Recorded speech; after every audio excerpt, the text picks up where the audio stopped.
We've come to our portion of the program we call List for the Gist, where I ask you a few questions that we ask to everyone.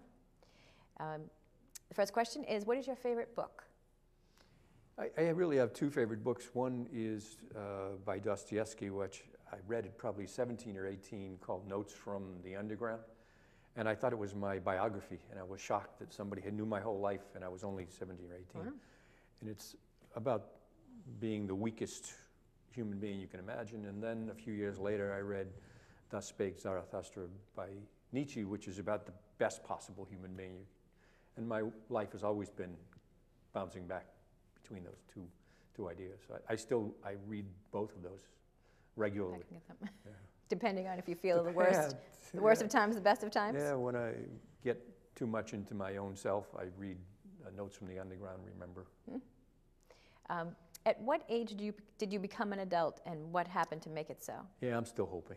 I thought I was an adult, and my mother was 80 years old at the time. I was about to leave for school.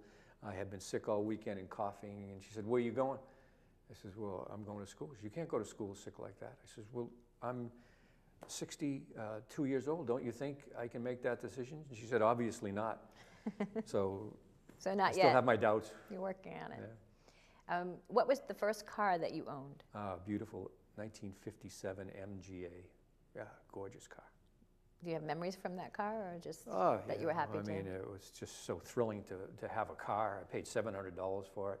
I bought the same car 20 years later, not the exact same car, the same model. 20 years later, it cost $8,000, and I had paid $700 for that car. And it was now, I happen to know you have a personal history with some other cars in your family, that your father's cars. Yeah, I was not very kind to my father's cars.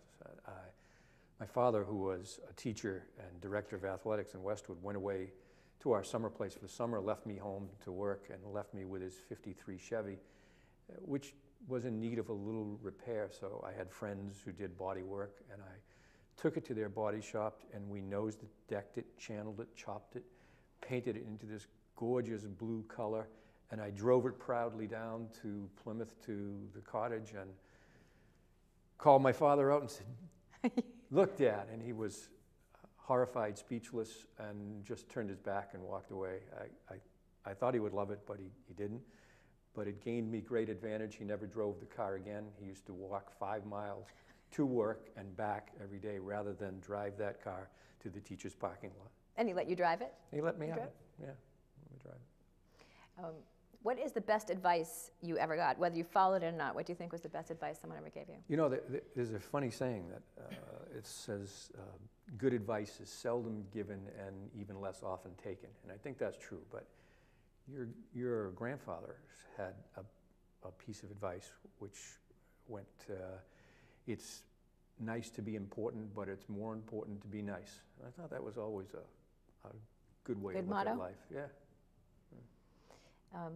Tell me what you would like to have written on your tombstone. You know, I came prepared for that because I heard you ask Dan, and nobody had tombstone writing. That's right. Nobody wants a tombstone. Yeah. They're all going to be cremated. Well, I'm going to be, my body's going to BU Medical School, and they're going to discard the parts somewhere. I don't know what happens to the rest. But if I had a so your body is donated to science? Yeah, that's going to be my best contribution in life, I think. Your corpse being donated to science. Yeah, they may find out something, which would be good. Okay. I have to read this. It's by, it says, "I wasn't brave. It never leaves my side since I began, this shadow of having been a brooding man."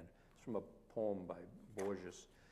And I've always been kind of disappointed I haven't been a more positive person. I always seem to focus on the negative. But if you were a positive person, you would have never noticed that. So that's true. Can't beat it. I think I'm happiest when I'm depressed. I don't know why that is, but I see sort of the meaning and the importance of life when I'm in those. It's kind of annoying to other people. But that's sort of, Van Gogh and artists and things like that, they often... It's a good rationale. Can't you take solace in the fact that maybe your art is... In good company, yeah. Probably bipolar, you know. Rushes of creativity, and then... Well, maybe when your brain is donated, they'll call me and tell me. That'll be okay. Yeah. All right, well, thanks for joining us tonight. And as always, we hope you get the gist. Thank you.